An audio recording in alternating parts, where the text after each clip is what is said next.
આજે આપણે બનાવીશું ભરેલા ભીંડા. તો આપણા ભીંડા છે તેને ધોઈ લીધા હશે ને આ રીતે સૂકવી રાખ્યા હશે તો કોરા થઈ જાય તો આપણે મસાલો કરીને ભરી લેશું.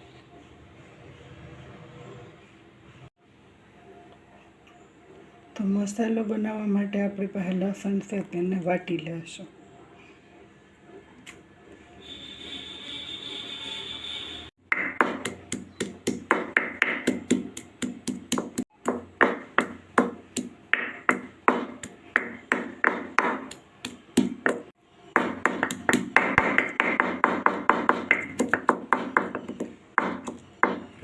તો આ રીતે લસણ આપણે વાટી લીધું છે તો આપણે થોડાક માંડવીને બી છે તે પણ તેને હારે વાટી લેશું.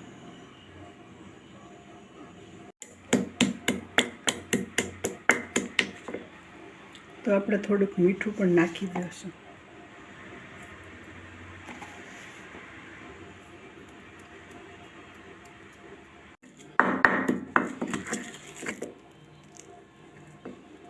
તો આ રીતે આપણો મસાલો તૈયાર થઈ ગયો છે. હવે આપણે ચટણી નાખી લઈશું, મરચાંની ભૂકી.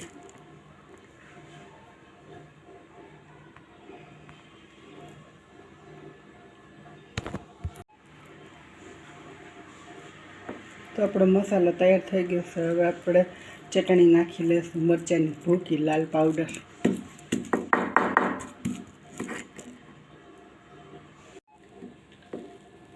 મરચાંનો પાવડર આપણે મિક્સ કરી લીધો હશે. તો આ રીતે આપણો મસાલો તૈયાર થઈ ગયો છે.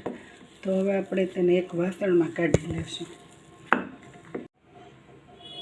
મસાલો આપણે એક વાટકામાં કાઢી લીધો છે. આપણે એક નાની ચમચી છે તો અડધી ખાંડની નાખી છે, સ્વાદ પ્રમાણે મીઠું નાખ્યું છે.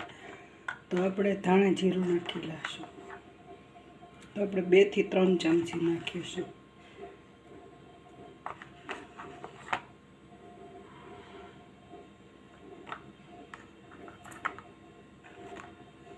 તો હળદર 1 ચમચી નાખી લઈશું. આપણે તેલ નાખીને આપણે મસાલાને મિક્સ કરી લઈશું.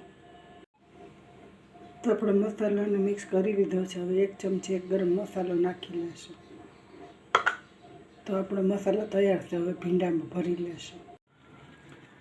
ભીંડાને આપણે સુધારી લીધા છે. નાના છે તેને આ રીતે આખા રાખ્યા છે, મોટા છે તેના 2 કટકા કરીને આ રીતે સુધારી લીધા છે. હવે આપણે ભીંડાને ભરી લેશું.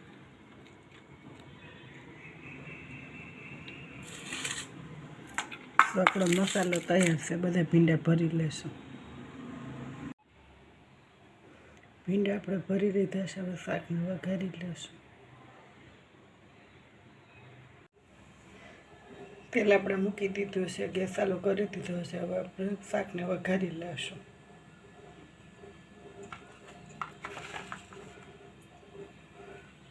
જીરું, રાઈ,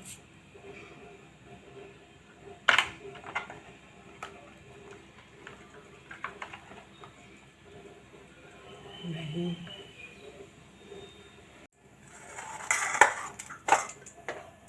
તેલ આપણું થઈ ગયું છે. હવે આપણે ભીંડાને નાખી દઈશું.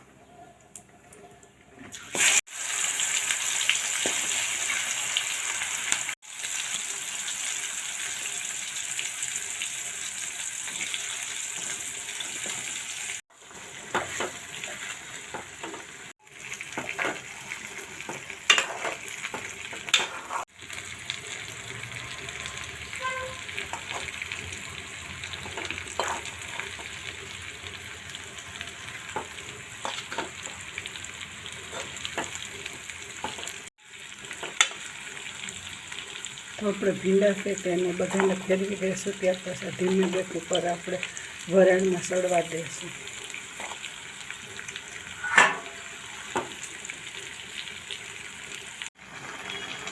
તો આપણે આ રીતે ધીમે ગેસ ઉપર તેલમાં સળવા દઈશું. ત્યાર પછી આ રીતે આપણે થાળી રાખી દઈશું. તેના ઉપર આપણે પાણી નાખી દઈશું. તો 5 મિનિટ આપણે આ રીતે સળવા દઈશું. 5 મિનિટ થઈ ગઈ છે. હવે આપણે સીબાને ઉતારી લેશું.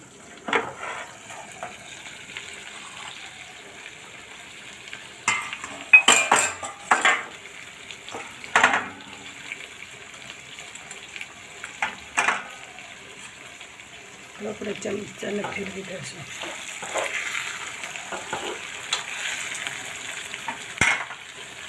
ત્યાર પછી આપણે 2 ટમેટાની ગ્રેવી નાખી દઈશું.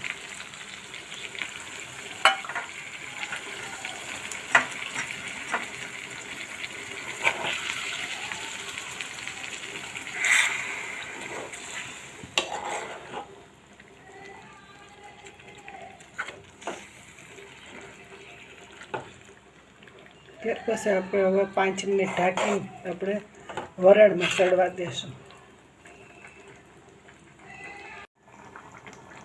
તો આપણી ગ્રેવીમાં ભીંડાને આ રીતે સળવા દેશું અને માથે આપણે પાણી રાખીને ઢાંકી દઈશું.